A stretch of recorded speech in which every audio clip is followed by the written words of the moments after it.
Buenos días, es un gusto saludarles y darles la bienvenida a este conversatorio sobre el informe de libertad de expresión en línea, desafíos, oportunidades y tendencias en América Latina. Este fue elaborado por la Asociación Civil por la Igualdad y la Justicia, ACIG, para la Alianza Regional por la Libre Expresión e Información. Damos un saludo especial a las autoridades de la UCA que nos acompañan, asimismo a cuerpos diplomáticos, bienvenidos, y a cada uno de ustedes que se han hecho presente o nos están sintonizando por el Facebook de la UCA, en YouTube de audiovisuales o por la radio YSUCA. Este evento es organizado en conjunto con la Alianza Regional por la Libre Expresión e Información, la cual es una red creada hace 16 años, es integrada por 18 organizaciones apartidarias y de la sociedad civil de 15 países de las Américas. Este colectivo analiza el estado de situación de la libertad de expresión y el acceso a la información en la región y acciona para mejorar las condiciones de goce de estos derechos.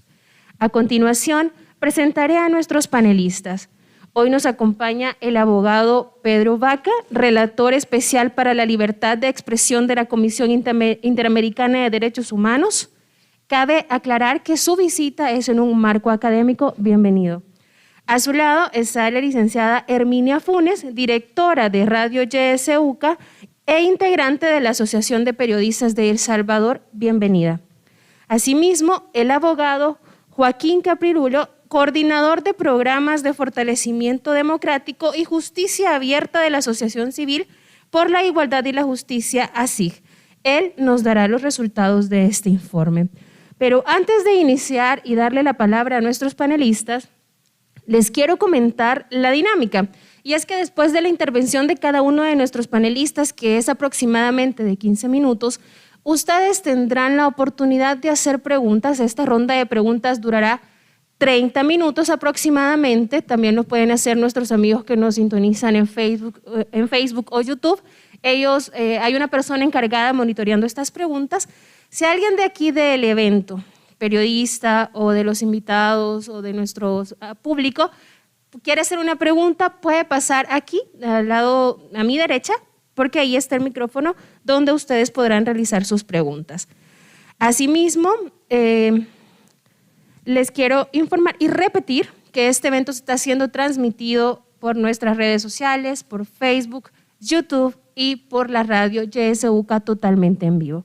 Sin más, le cedo la palabra al abogado Joaquín, quien nos hablará de lo más relevante de este informe sobre la libertad de expresión en línea, desafíos, oportunidades y tendencias en América Latina. Bueno, se escucha bien, ¿no? ¿Qué tal? Buenos días a todas y a todos. Muchísimas gracias, Mariela, por la presentación y especialmente gracias a Pedro y Herminia por estar acompañándonos en la presentación de este informe.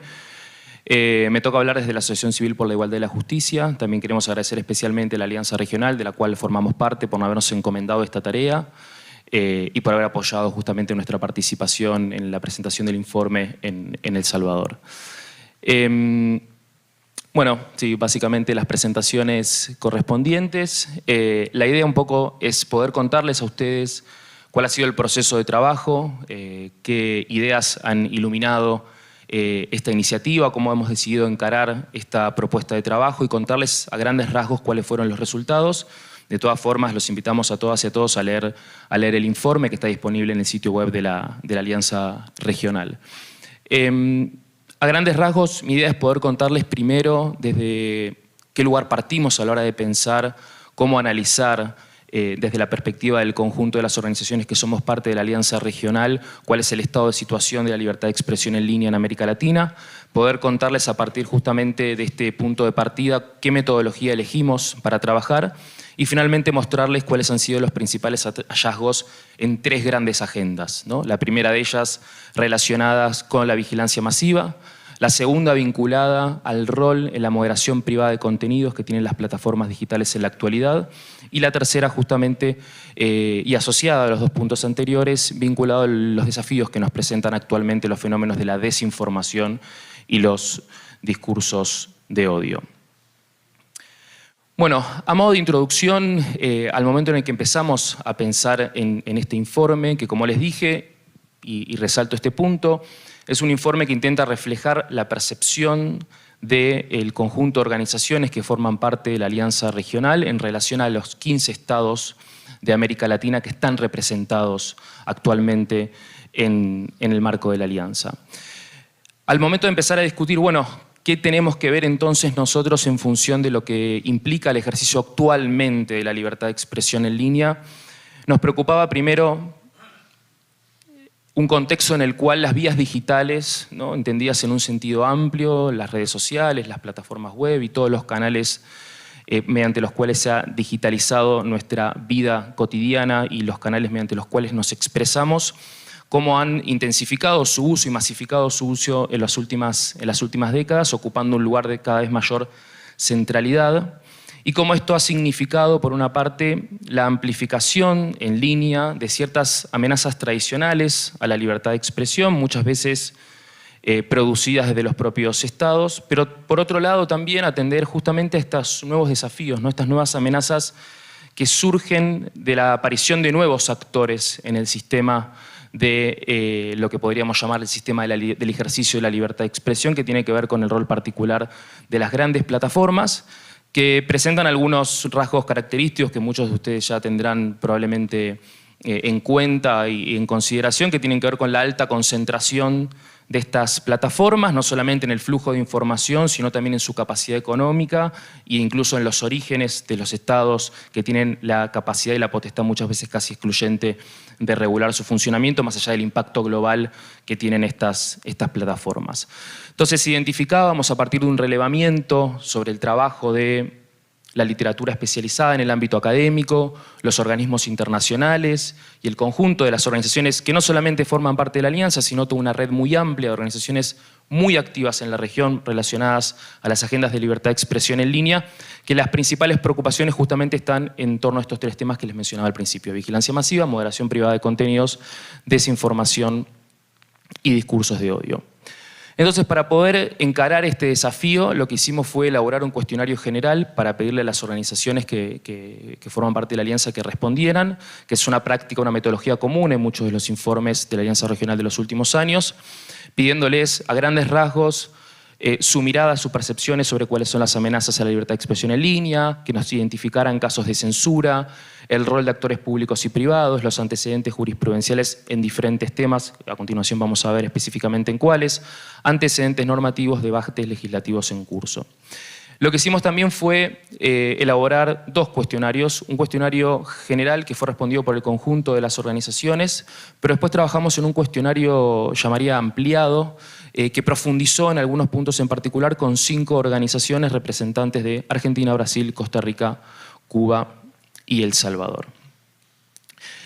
Bueno, bien, para poder empezar entonces, vamos a partir un poco de un contexto general, digamos, al modo de introducción hablamos de un contexto, diría, un poco más global incluso, pero también nosotros construimos un análisis de contextualización, digámosle, en torno a los desafíos de la región para poder entender a qué le teníamos que prestar particular atención cuando hablábamos de América Latina. Bien. Por una parte, y esto va a estar muy asociado incluso a los hallazgos que posteriormente pudimos confirmar en el informe, el aumento de la capacidad de las tecnologías de vigilancia y la adquisición de este tipo de tecnologías por parte de los estados, y como les decía antes, una comunidad política, social, que se vuelca cada vez más al uso de las plataformas digitales, a las redes sociales y a otros espacios en el ámbito digital para expresar sus opiniones, transferir información, comunicarse, vincularse y demás. Entonces, la centralidad en el debate público y en el devenir de las democracias de América Latina hoy por hoy tiene un peso cada vez más significativo en el espacio digital. Y sobre esto no quiero profundizar demasiado porque seguramente lo va a hacer Pedro. Obviamente tuvimos muy presente el trabajo reciente de la Relatoría de Libertad de Expresión de la Comisión Interamericana, así como las opiniones de otros organismos internacionales, pero observábamos de convocatorias recientes de la Relatoría un análisis preocupante en cuanto a la situación de la libertad de expresión en línea en la región, identificando un momento de punto de inflexión caracterizado por un deterioro generalizado del debate público y cómo el traslado de muchas situaciones de violencia del ámbito físico al ámbito digital y viceversa, hoy por hoy apareciera como la nota común de muchos de los estados de la región, y cómo la profundización justamente de mecanismos y estrategias de desinformación empiezan a condicionar cada vez más la calidad del debate público en América Latina, que aparece seriamente deteriorado en los últimos años.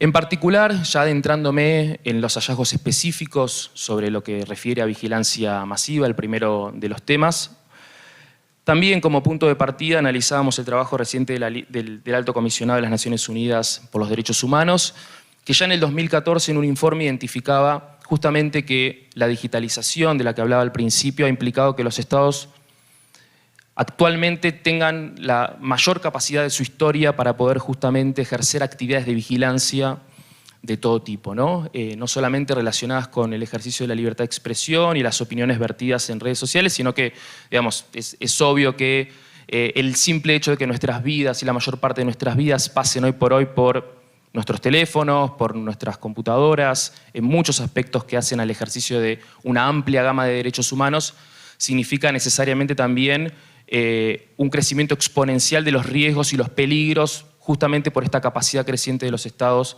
para poder vigilar masivamente nuestras actividades. Y veremos en particular también qué rol juegan los privados en este sentido. Empiezo por el final, empiezo por el gran hallazgo, por decirlo de alguna forma, del informe, de las opiniones que recibimos del conjunto de las organizaciones que respondieron al cuestionario, y que es justamente que la censura derivada de la vigilancia masiva no es un problema emergente en la región, sino que ya se encuentra consolidado y extendido. Bien, esto ahora les vamos a mostrar a partir de una serie de gráficos efectivamente por qué esta fue el resultado de nuestro trabajo. Como bien les decía, les preguntamos, por ejemplo, a las organizaciones si en los últimos 3 años habían identificado antecedentes relevantes de vigilancia masiva contra líderes y lideresas de opinión, periodistas o activistas sociales o de derechos humanos, y como podrán ver, sobre 15 países, 11 identificaron justamente hechos significativos de vigilancia masiva en estos términos. Y como podemos ver en la siguiente presentación, muchos de esos estados coincidentemente han identificado, producto de esas prácticas de vigilancia, hechos de censura a, como les decía anteriormente, líderes y lideresas de opinión, periodistas, activistas sociales y demás. Entre los principales hallazgos, como les decía al principio, los estados han ampliado sus capacidades tecnológicas para la vigilancia masiva y han utilizado justamente en muchos casos, no en todos, pero digamos, vemos una tendencia bastante marcada en este sentido, ese crecimiento exponencial en capacidades tecnológicas se ha volcado a actividades de vigilancia que en muchos casos han derivado en prácticas de censura. Sobre este punto, en cuanto a la adquisición de tecnología, lo que observamos es que muchas veces no solo los estados que tenían tradicionalmente la capacidad de generar sus propias capacidades tecnológicas en la materia están en esta situación, sino que en los últimos años el desarrollo tecnológico, incluso desde el sector privado, ha permitido que muchos estados adquieran tecnologías de estas características, incluso estados subnacionales, que es otro problema que también está mencionado en el informe. Como les decía, se reportaron casos de censura directa, bloqueos de sitios web, uso de sistemas de denuncias en plataformas de redes sociales a partir de mecanismos de vigilancia masiva, como por ejemplo el ciberpatrullaje, y también la apertura de causas penales o civiles como mecanismo de amedrentamiento justamente de periodistas o personas que vuelcan opiniones disidentes en la esfera digital. Algunos casos así muy a grandes rasgos que identificamos, que me parece responden un poco a algunos de estos problemas que les mencionaba al principio. En el caso de El Salvador, la Universidad de Toronto identificó justamente la contratación de empresas privadas para prestarles servicios relacionados con software de espionaje. En el caso del software Pegasus, que ha tenido bastante notoriedad en el último tiempo por haber sido un mecanismo utilizado por muchos estados. En el caso de Colombia, una revelación del año 2020 mostró que el ejército colombiano estaba haciendo uso ilegal de sofisticados equipos para espiar periodistas, activistas y demás. Si bien en este caso, y esto me parece un punto relevante, luego de eso no identificamos necesariamente casos de censura asociados a esa práctica, lo importante a destacar en este aspecto es que el cercenamiento de la libertad de expresión en casos de vigilancia masiva no solamente ocurre cuando hay una actividad de censura directa, sino que el simple conocimiento de que están siendo seguidos en muchos aspectos de su vida y de su ejercicio profesional de periodistas, activistas y demás, per se ya significa obviamente un acto que puede limitar la libertad de expresión. En el caso de Cuba, lo que vemos sí es incluso regulaciones específicas que habilitan mediante formulaciones bastante problemáticas la posibilidad del Estado de poder justamente imponer sanciones penales por expresiones vertidas en la web. Incluso identificamos, que esto no está mencionado en la presentación, pero otra de las preguntas estaba asociada a la creación incluso de órganos centralizados con la capacidad de monitoreo justamente y de ejercicio de actividades de vigilancia masiva en la red. Este fue el caso también de Cuba. Como les decía, y esto confirma un poco lo que mencionaba al principio, la adquisición de herramientas de vigilancia masiva por parte de los estados fue una respuesta bastante generalizada del conjunto de las organizaciones. Hubo un solo caso en el que la respuesta fue un no contundente, hubo otros casos en los que las organizaciones creían que sí a partir de una serie de indicios, o bien no podían contestar que sí, pero efectivamente entendían que había también algunos indicios que podían llegar a confirmar justamente que los estados de sus países estuvieran adquiriendo tecnologías de estas características para actividades de vigilancia masiva. Algunos hallazgos muy rápidos de lo que fue este cuestionario profundizado, que les decía fue respondido exclusivamente por 5 organizaciones de algunos países especialmente seleccionados. La cuestión de la vigilancia masiva es una agenda prioritaria y preocupante para el conjunto de las organizaciones de la sociedad civil. A lo que es la vigilancia masiva de opiniones en el ámbito digital se suman otro tipo de prácticas relacionadas con la implementación de herramientas de reconocimiento facial o captadores de identidad, que permiten no solamente un seguimiento de las opiniones, sino que muchas veces han permitido un seguimiento físico, ¿no? El ejercicio del derecho de libertad ambulatoria de periodistas, activistas y demás, lo cual adhiere una capa de preocupación al problema por otras potenciales actividades de censura o de amedrentamiento. Y por último, la cuestión sobre la falta de regulación o de prohibiciones generales. Si bien en algunos estados existen limitaciones a las actividades de vigilancia masiva o de espionaje por parte de los estados, lo cierto es que en líneas generales estas regulaciones en algunos casos no existen, o bien cuando existen son lo suficientemente vagas o amplias para que mediante argumentos del estilo de la protección de la seguridad nacional o de la persecución del crimen complejo terminen siendo facilitadores o vías de escape justamente para que los estados puedan legitimar prácticas de vigilancia masiva. Pasamos al siguiente tema, que es el que está relacionado justamente con el rol de las plataformas digitales, que es hoy por hoy uno de los temas que cada vez más ocupan un espacio preponderante en el debate público sobre la libertad de expresión en la región. Nosotros partíamos también de un análisis de la relatoría vinculado a la importancia de empezar a establecer consensos sobre cómo a partir de estándares de derechos humanos podemos empezar a pensar esta moderación privada de contenidos. Gracias. Este sistema de miradas a veces no funciona del todo bien, es confuso. Pero digo, respecto a la moderación privada de contenidos, el resultado del informe es que es un debate emergente, tal vez no pudimos alcanzar las mismas certezas o conclusiones que sí tuvimos en el momento de trabajar el punto sobre la vigilancia masiva, pero sí es de común acuerdo de las organizaciones que es un tema que va a profundizarse probablemente en los próximos años y que por ende merece particular atención. A grandes rasgos, para mostrarles algunos resultados, 9 organizaciones de las 15 consultadas contaron que en sus países el tema está en debate y 4 de ellas mencionaron la existencia de casos jurisprudenciales relevantes sobre la materia, que esta pregunta estaba muy asociada porque justamente en otros países, incluso de la región, cada vez más se está discutiendo en sede judicial el rol de las grandes plataformas. El caso de Estados Unidos es obviamente paradigmático.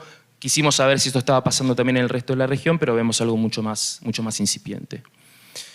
Principales hallazgos sobre la mirada y las percepciones de las organizaciones en esta materia. Primero, la necesidad de empezar a establecer reglas claras que regulen la forma en que las grandes plataformas de Internet regulan los contenidos y los moderan. Sobre todo pensándolo desde una perspectiva latinoamericana, ¿no? Porque el desafío, el gran desafío en este aspecto es justamente que las grandes plataformas piensan sus políticas de contenido y las implementan a través de algoritmos que son globales, ¿no? Que tienden a justamente unificar criterios para todos y todos sus usuarios de forma tremendamente masiva. Un incipiente debate en sede judicial, la importancia de empezar a discutir la transparencia algorítmica justamente de cómo se implementan estas políticas de moderación de contenidos y la emergencia de nuevas prácticas como el shadow ban, que son muy difícilmente detectables, pero que son realmente problemáticas. Voy a apurar un poco porque estoy bastante corto de tiempo, pero bueno, tenemos algunos casos recientes el año pasado en Uruguay, con el caso de un medio llamado Sudestada, en el cual, digamos, la Alianza en particular tuvo una intervención producto de haber tenido problemas de censura de algunas de sus notas por parte de Google. Acá, digamos, mencionamos también dos casos particulares relacionados con Brasil y Cuba que tienen que ver con la discusión en torno a la legitimidad justamente del rol de estas grandes plataformas a la hora de limitar cuentas, discursos y demás en redes sociales. Vemos que es un problema que no solamente, digamos, tiene impactos hacia el activismo, hacia el periodismo y demás, sino que tiene un impacto hacia autoridades. Independientemente de si el ejercicio de esta moderación privada sea o no acertado, hay un debate que dar respecto a justamente la legitimidad o no, o cómo deberían ejercer ese rol estas empresas. Algo similar pasó en el caso de El Salvador como un ejemplo de lo que llamaba antes, lo que se llamaba shadow ban, justamente como las denuncias en el ámbito de estas redes muchas veces derivan no en el bloqueo ni en la supresión de expresiones, sino en la invisibilización de cuentas, que como les decía es mucho más difícil de detectar. Y ya para pasar al último tema, quería hablarles un poco sobre lo que encontramos en términos de desinformación y discursos de odio, ¿no? Que si bien son fenómenos diferentes, nosotros decidimos por algunas particularidades atenderlos de manera conjunta y que necesariamente están muy asociados con los dos temas anteriores, ¿no? Con la moderación privada de contenidos y con el ejercicio de la vigilancia masiva, ¿no? El gran problema que tenemos, como decíamos hoy por hoy, o el gran desafío es que justamente la moderación privada de contenidos, el uso creciente de las plataformas digitales y demás, hoy por hoy no nos permiten responder como tradicionalmente lo hacíamos a los discursos difamantes, discursos de odio o discursos desinformativos, porque no tenemos la capacidad de implementar soluciones clásicas como el derecho a réplica o la reparación ulterior. Conclusión fundamental de esta sección del informe principal es justamente que son problemas extendidos en la región. A modo de contexto, creo que basta mencionar cómo específicamente la pandemia de COVID-19 puso la discusión sobre la desinformación muy de relieve. Ahora vamos a ver si el abordaje a producto de esta preocupación, en un contexto que probablemente lo merecía, pero vamos a ver si efectivamente fue lo efectiva o lo respetuosa de los derechos humanos que debería haber sido.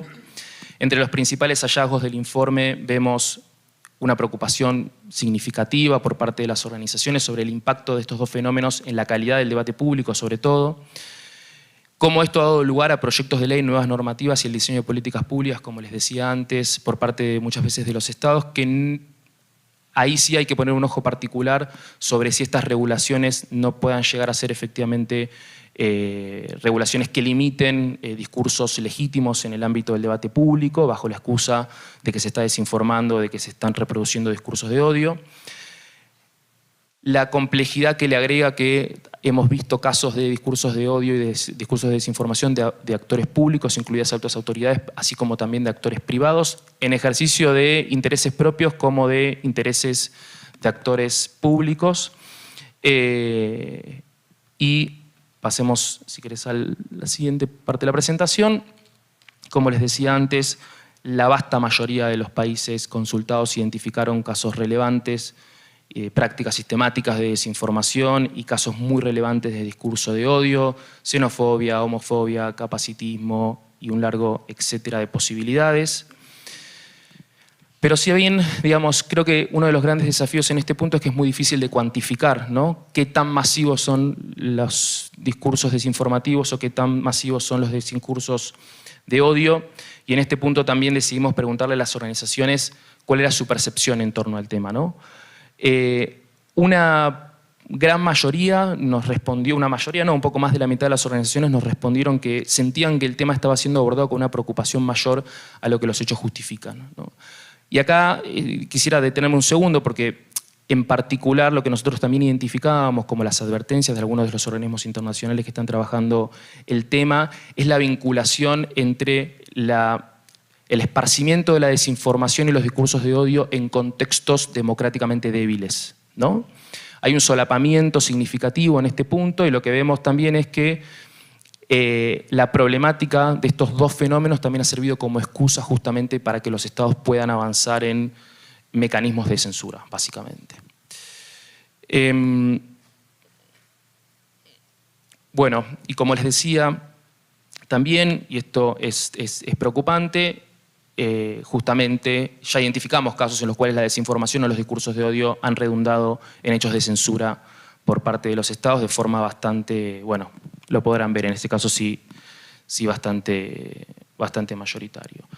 Para nombrar algunos ejemplos de lo que es la desinformación ejercida incluso desde las propias autoridades públicas, creo que Brasil en este momento es el caso paradigmático, digamos, identificábamos el caso de nada más y nada menos que el presidente actual de Brasil y su rol en redes sociales durante la pandemia de COVID-19, pero también una utilización bastante intensiva de las redes sociales con discursos, como decíamos antes, que están asociados a actividades de desinformación. En el caso de Guatemala, incluso la vinculación y la denuncia justamente del propio Estado a través de actores privados, ejerciendo prácticas sistemáticas de desinformación. Y otros casos asociados también a investigaciones interesantes sobre discursos de odio, en particular en fundar una organización de México que viene trabajando el tema y que ha identificado, ha hecho un ejercicio de ver cuántos mensajes de odio aparecen en las redes sociales habitualmente. En el caso de Ecuador, un caso más tradicional sobre un medio público en el que hubo un caso de justamente discursos de odio.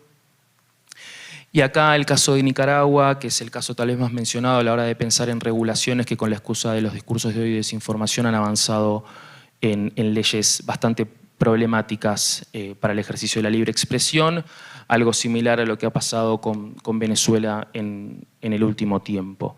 Y para no robarme más tiempo de los demás expositores, porque veo algunas me están mirando ya inquisitivamente, vamos a pasar a las conclusiones finales del informe.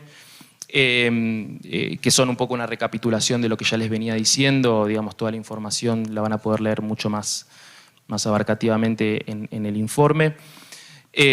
Justamente esta idea de que la vigilancia masiva, la moderación privada de contenidos y las prácticas de desinformación son una preocupación común para el conjunto de las organizaciones de la región, independientemente de la intensidad con la que se encuentren extendidas o con la profundidad del problema.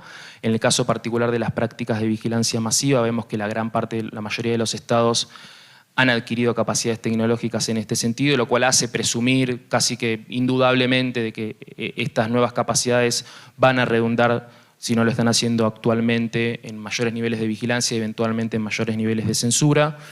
El rol de la moderación privada como otro de los grandes desafíos de la región por un montón de estas cuestiones que mencionábamos. Y ya para terminar, justamente respecto a los discursos de odio y la desinformación, digamos, está de más decir lo que ya mencionaba anteriormente respecto a lo que se ha extendido estos fenómenos en el último tiempo, pero en particular el desafío que significa pensar en marcos regulatorios basados en estándares de derechos humanos, los que han venido trabajando desde hace ya larga data, tanto la CIDH como la Corte Interamericana de Derechos Humanos, cómo podemos hacer efectivamente para mejorar la calidad del debate público sin que las regulaciones que decidamos determinar a tales efectos no terminen por ser contraproducentes en términos del ejercicio de la libertad de expresión. Muchísimas gracias a todas y a todos.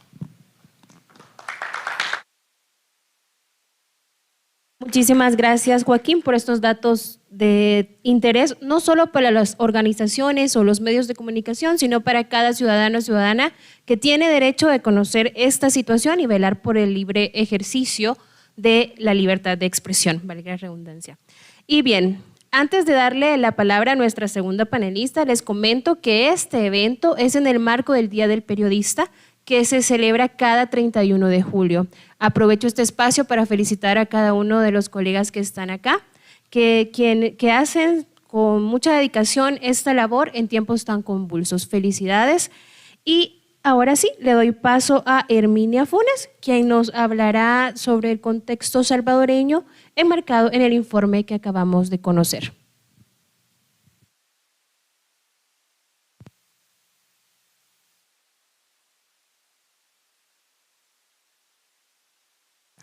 Muchas gracias a todos y a todas las que nos están acompañando en esta actividad.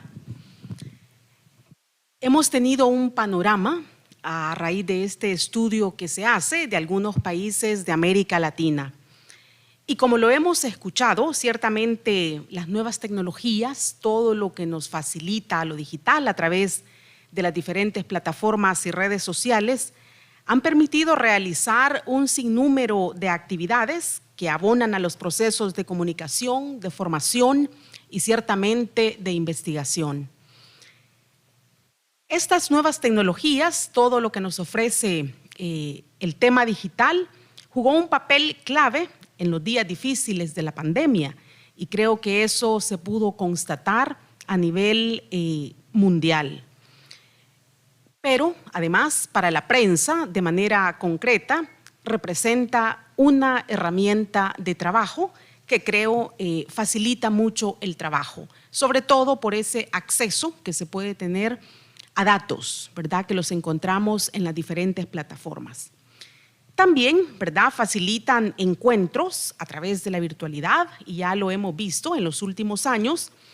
Y a medida que se van puliendo estas herramientas, hasta posibilitan lo que estamos haciendo ahora, la realización de estos foros, y lo pueden seguir en diferentes partes del mundo. Entonces tenemos todas estas herramientas que sin duda alguna abonan, ¿verdad? Abonan. Pero ciertamente, ¿verdad?, también las nuevas tecnologías pueden convertirse en una amenaza para las democracias. Y entonces acá es donde empieza toda esta discusión de todo lo favorable que se puede tener con estos instrumentos, pero también cómo esto va a ser utilizado por los diversos actores políticos en los diferentes países del mundo. Tenemos el estudio que lo demuestra, el que se ha presentado ahora, y tenemos la realidad que se vive en El Salvador. A través de estos medios, ¿verdad?, sabemos, se llega a sectores muy jóvenes, a sectores que no siempre se van a detener a lecturas densas que se puedan presentar por otros medios. Y entonces quienes hacen uso de todas estas tecnologías saben que con mucha facilidad se puede llegar a determinados nichos que son importantes para diferentes intereses que se tengan. Esta mañana se nos ha presentado este panorama de cómo estamos a nivel de América Latina con los países que fueron seleccionados para el estudio, y yo me voy a detener un poco a que veamos el panorama de El Salvador. Los datos que se han presentado y no son el resultado de fake news, ¿verdad? Es evidencia que se ha tratado y que ha sido presentada por diferentes organizaciones luego de constatarse la realidad que se está viviendo en los diferentes países. Y ojo, porque cuando se hacen estos planteamientos, muchas veces quienes no están interesados en que esto se conozca, rápidamente empiezan a señalar, ¿verdad?, a tratar de negar todo lo que se expone en estos espacios. Pero esto parte justamente de una base. Y creo que todos los que estamos aquí, tanto a nivel presencial en esta actividad, como los que están dando seguimiento al evento a través de las diferentes plataformas por las que se está presentando, conocen muy bien la situación que se vive en los diferentes países objeto de esta investigación. Me limito entonces a comentar algunos casos puntuales de El Salvador. Ciertamente, cualquier persona en este país puede expresarse de manera libre y lo puede hacer utilizando la tecnología, las diferentes plataformas. Twitter es una de las redes que se utilizan con más frecuencia. Tenemos algunas otras redes sociales como Facebook, por ejemplo. Y se pueden expresar, nos podemos expresar libremente. La pregunta que valdría hacernos entonces es, a una persona que se expresa libremente, haciendo uso obviamente de su derecho, cuando hace críticas, cuando cuestiona, cuando pide que se rindan cuentas, cuando exige acceso a la información. Ciertamente nos expresamos libremente. ¿Qué le puede pasar a esta persona, a este grupo, si cuestiona, si critica políticas? Ciertamente el derecho está ahí, se hace uso. El tema es lo que viene después y lo que se ha planteado y que ha quedado claro a través de este informe que se ha presentado. Y tenemos ahí, y solo para ilustrar más esta situación que muchas veces parecía increíble. En El Salvador, hablar, defender, exigir respeto a los derechos humanos es sinónimo de estar defendiendo delincuentes.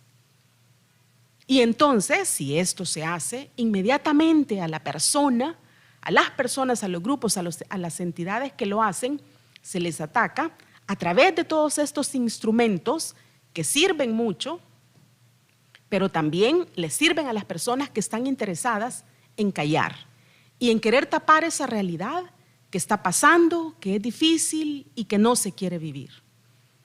Entonces, cuando se hace levantamiento de data y se pregunta, ¿en El Salvador existe o no libertad de expresión?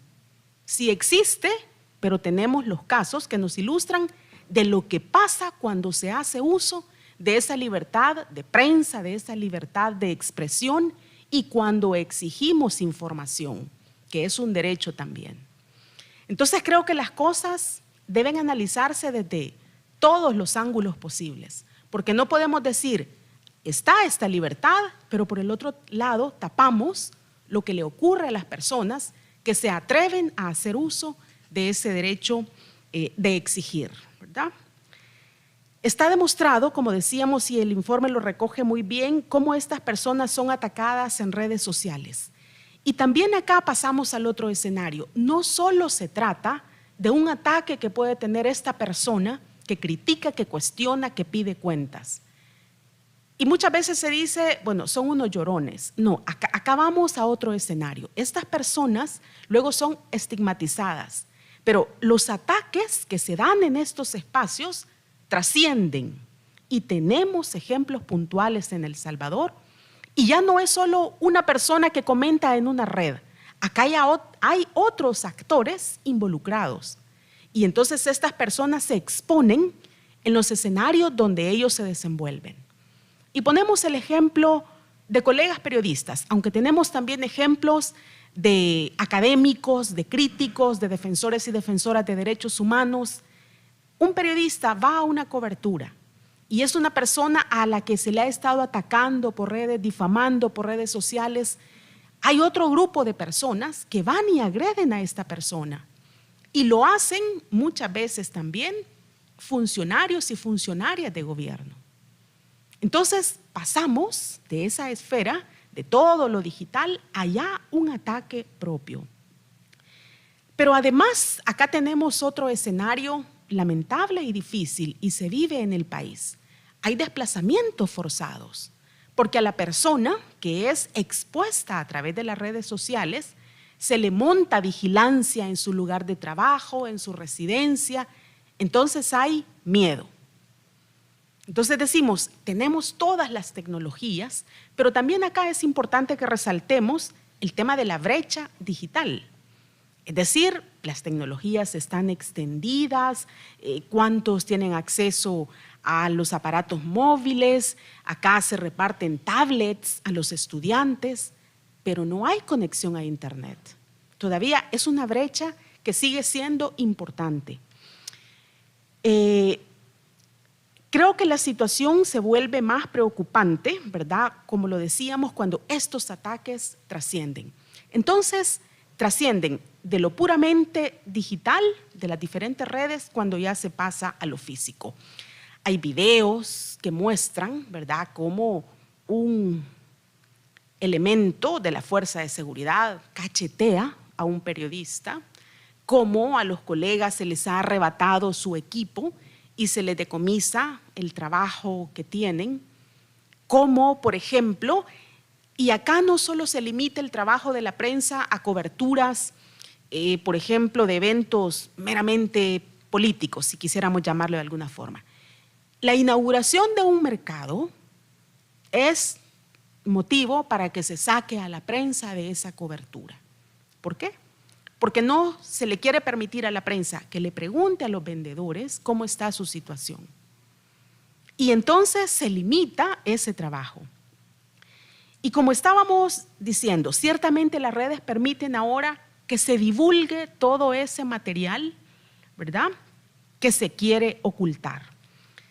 Pero al mismo tiempo son instrumentos que están sirviendo para atacar a las personas que se atreven a alzar su voz y a hacer señalamientos.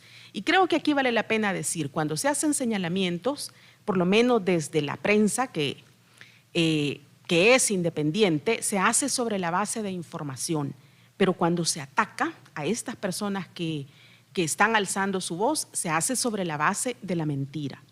A través de las redes sociales se motiva también el tema del odio, ¿verdad? Somos un país que sale de una guerra civil muy prolongada y nos encontramos ahora con un escenario en el 2022, ¿verdad?, donde los discursos de odio son increíbles. Cuando se quiere consultar a una fuente, hay miedo a que se cite a esta persona, hay miedo a que se muestre su rostro, se nos pide a los periodistas, por favor, me cambia la voz, no quiero que me identifiquen. Hay muchas personas que quieren contar qué es lo que está pasando en las instituciones. Hay personas que tienen información sobre abusos que se están cometiendo. Con todo el régimen de excepción que se vive, por ejemplo, todas las personas, o la mayoría, ¿verdad?, porque no podemos decir todas, tienen miedo a hablar, porque no saben qué les puede ocurrir. Y entonces uno piensa, bueno, ¿qué control hay de todas estas redes? ¿Quién controla lo que se pone? Estos ataques, ¿hay alguna forma de que se pueda censurar estas cuentas? Sí hay, y ha habido prácticas, y ha habido denuncias, y se han cerrado cuentas de funcionarios que están atacando, de los mismos grupos de troles, ¿verdad?, como se identifican, pero también hay funcionarios y funcionarias que no le permiten a determinadas personas que lo sigan, ¿verdad? Dicen, esta persona a mí me tiene vetada, no puedo ver qué es lo que escribe, y entonces al final uno dice, bueno, la regulación es buena, debería haber algún otro tipo de normativa, ¿cómo se le está dando seguimiento a esto? Y con el tema de esta vigilancia masiva, creo que en el país falta todavía mucho debate sobre este tema. Uno escucha, ¿verdad?, que este programa Pegasus espió los teléfonos de algunos colegas, pero no solo de periodistas. Acá hubo defensores y defensoras de derechos humanos, por ejemplo, algunos políticos a los que también se les dio seguimiento y se supo por las alertas que se generan. Y esto se documenta y se denuncia también porque hay información que incluso llega desde fuera del país de que eso estaba ocurriendo. Pero no todos estamos empapados de la dimensión que eso tiene y no todos creemos de que nuestros teléfonos están siendo controlados. Es decir, esa esfera, ¿verdad?, de la intimidad se limita y la información que se recoge no es para hacernos favores o para protegernos. Esa información la está consolidando ¿quién? ¿Quién está haciendo todo este backup de la información? Y entonces creo que ese debate por lo menos acá existe, porque como les decía, es muy poca la información que se tiene y el tema de que todavía no creemos. ¿Será que lo que estamos hablando acá están los espías? ¿Cómo funciona esto? Hay denuncias en las entidades correspondientes sobre los millones que se habrían invertido para comprar estos programas para estar espiando. ¿Y qué se hace? O, por ejemplo, ¿ante quién se acude cuando hoy por hoy en El Salvador no hay una separación de poderes? ¿O a qué instancias nosotros podemos acudir? Vamos a una Fiscalía General de la República, quien debería dar seguimiento a esto, pero bueno, esta Fiscalía estaría respondiendo al Ejecutivo, por ejemplo, y entonces, ¿ante quién se denuncian estos casos de manera puntual? ¿Hacia dónde deben acudir? No solo los periodistas, sino todas las personas que se sienten amenazadas, perseguidas.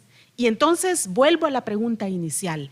Ciertamente en El Salvador, y así lo van a decir los funcionarios de gobierno a foros internacionales, hay libertad de expresión. La prensa puede presentarse, sí, pero la prensa se presenta con micrófonos cerrados, no cámaras y no pregunte. Y si usted pregunta, va a ser sacado de la actividad. Y pedimos información a las diferentes instituciones del Estado y todo está reservado. Y se critica, por ejemplo, cuando instituciones académicas hacen investigaciones y presentan datos. Se critica y se dice esa institución no está autorizada. Nosotros somos la institución que debe generar esa data. Pero lo curioso es que esa data que deben generar la tienen reservada. Y entonces quieren que no se investigue tampoco.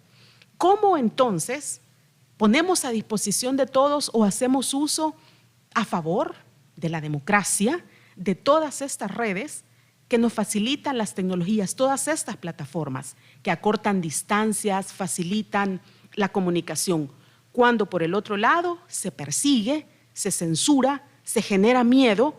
Y yo creo que como humanos ciertamente la valentía dura hasta cierto tiempo, pero cuando usted se enfrenta muy de cerca con esa posibilidad o de ser llevada al penal o de ser candidato para inaugurar otro penal o de tener que salir de manera forzada del país, entonces creo que se piensa mucho para poder emitir una opinión a través de las diferentes tecnologías que se nos han posibilitado. Me indican que el tiempo se ha terminado. Muchas gracias. Muchas gracias, Herminia. Bien, recordar que este evento está siendo transmitido por YouTube de Audiovisuales UCA, por la radio YS UCA y por el Facebook de la UCA. Antes de dar paso al relator, les comento que ya pueden hacer sus preguntas en las redes sociales y también si alguien estará interesado en algo puntual puede pasar al final de su presentación a hacer las preguntas. El tiempo del relator especial, Pedro Vaca. Hola, muy buenos días. Gracias, Marisela, por el espacio. En primer lugar, quisiera agradecer a la UCA por ser anfitriona de esta conversación. Creo que un poco en esta nueva fase de la pandemia, ver espacios físicos, personas interesadas, información relevante, solo me puede llevar a mí a algo que de hecho no hace parte del tema de este evento, pero creo que es lo que lo hace posible, que es la libertad académica, ¿no? La Comisión Interamericana de Derechos Humanos y la Relatoría Especial para la Libertad de Expresión recientemente publicaron unos principios interamericanos sobre libertad académica y autonomía universitaria, y a mí me parece especialmente inspirador estar aquí en la UCA, un espacio en el cual hay tanta historia de lucha por las libertades, por la expresión, por el pluralismo, y que haya opiniones diversas y que eso sea una llama que siempre se potencie, particularmente en escenarios donde nuestra sociedad se ve abocada a tener conversaciones complejas sobre nuestro futuro. Entonces, además de ser un excelente anfitrión, haber sido un excelente anfitrión de nuestra visita acá, quisiera también manifestarle a la UCA la disponibilidad de la Relatoría Especial de Libertad de Expresión para acompañar que siga siendo un espacio donde fluyen las ideas y donde las conversaciones difíciles y plurales se deben poder tener de manera libre.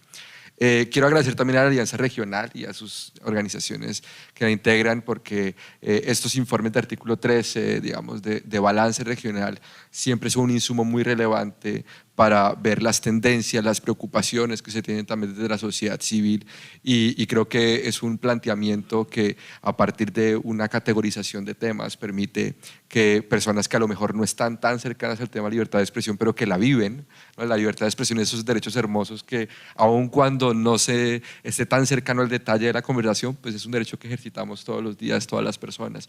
Y por lo tanto agradecer a la Alianza Regional no solo por el informe, sino también por hacer posible este espacio y haber convocado a la relatoría. También en víspera del Día del Periodista en El Salvador, pues externar un reconocimiento, una labor que es muy importante, externar también el compromiso de la relatoría en el monitoreo de situación de libertad de expresión en El Salvador y el concurso de todos nuestros esfuerzos porque haya cada vez más periodismo, haya cada vez mejor periodismo y cada vez haya más garantías a la libertad de prensa. Esto, digamos, como planteamiento para avanzar hacia que las distintas denuncias y reportes que nos llegan puedan ser atendidos conforme a estándares interamericanos de libertad de expresión. Quisiera arrancar planteándoles que es urgente debatir sobre el derecho a la libertad de expresión en las Américas, porque la región atraviesa un periodo de inestabilidad y debilitamiento de las instituciones democráticas. Y este deterioro limita al final de buena parte la participación de la ciudadanía en deliberaciones públicas, ¿no? Parte de las conclusiones que me queda de esta misma conversación no solo son las consecuencias, ¿no?, del expresarse, digamos, una consecuencia de expresarse en términos interamericanos no puede ser la cárcel, ¿no?, sobre eso, cuando es sobre asuntos de interés público, pero también es el ambiente que genera, que inhibe una expresión futura. Es decir, en distintos países de la región registramos, por ejemplo, cómo mujeres periodistas que hacen investigaciones, que publican asuntos de interés público, después son sometidas a unos procesos de acoso digital tremendamente amedrentadores, y después de estos procesos de intimidación cabe en ellas y también en todas las demás mujeres periodistas la pregunta, bueno, yo sigo haciendo periodismo o es lo suficientemente aturdidor este ruido como para dejar de hacerlo, ¿no? Y no es solamente un asunto relacionado con la expresión, sino que también tiene que ver con los márgenes de transparencia del poder público, el acceso a la información, que llegó a un punto en este continente, la Alianza Regional lo sabe porque fue uno de los principales promotores a nivel continental, llegó a un punto esperanzador y estamos en una curva descendiente en términos de lo que se había avanzado en términos de acceso a la información en distintos estados, y esto, digamos, se vio particularmente reflejado en la pandemia. La pandemia puso un reto de transparencia que creo que aún estamos en mora de evaluar qué tan transparente fue la atención de la pandemia en términos de acceso a la información pública. Esto también se presenta en las garantías del derecho a la protesta, que en un continente tan desigual, en un continente donde hay tanta expectativa de la ciudadanía en que el Estado pueda resolver algunas situaciones que lamentablemente por distintas razones no se han podido resolver, el derecho a la protesta, a la reunión pacífica, el derecho a asociación entra a ser un derecho protagónico en nuestra región, y en varias oportunidades se ha registrado eventos de excesos en el uso de la fuerza, detenciones masivas. Es un continente que vuelve a tener altos índices de represión a manifestaciones, y creo que esto es un contexto que antecede el hablar de Internet, porque el hablar de Internet y libertad de expresión implica que somos una región donde estos ingredientes están presentes y donde Internet también es un lugar donde se pueden manifestar algunos fenómenos. Existe una preocupación, y esto no es exclusivo de ningún país, en el comportamiento de los liderazgos públicos, de su discurso, ¿no? Porque en no pocas oportunidades han contribuido a un ambiente intimidante para el ejercicio de la libertad de expresión cuando reciben críticas. Y esto pues termina fomentando un escenario que es la descalificación del debate, ¿no? Un valor democrático, un amigo de la libertad de expresión es la crítica, ¿no? Con la crítica todas las decisiones mejoran, o porque la crítica es lo suficientemente aguda para incluso mejorar una propuesta, una política, una iniciativa, o porque la política y la iniciativa es lo suficientemente sólida que puede responder con tranquilidad a cualquier crítica. Luego, la crítica debe ser, o está llamada a ser en términos democráticos, algo que se valora positivamente, ¿no? vemos con mucha preocupación cómo la crítica en varios estados de la región se percibe como un ataque y al ataque entonces se le asigna una etiqueta y esa etiqueta desvía la atención de la crítica hacia la etiqueta. Entonces siempre el discurso público de los liderazgos públicos es muy importante en la percepción ciudadana que se tiene, por ejemplo, de actividades como el periodismo, como la academia, como la defensa de los derechos humanos. Y precisamente a partir de eso, en la declaración conjunta de las distintas relatorías especiales de libertad de expresión, que somos 4 en África, en Europa, en Naciones Unidas y en las Américas, que todos los años publicamos una declaración donde vemos temas globales.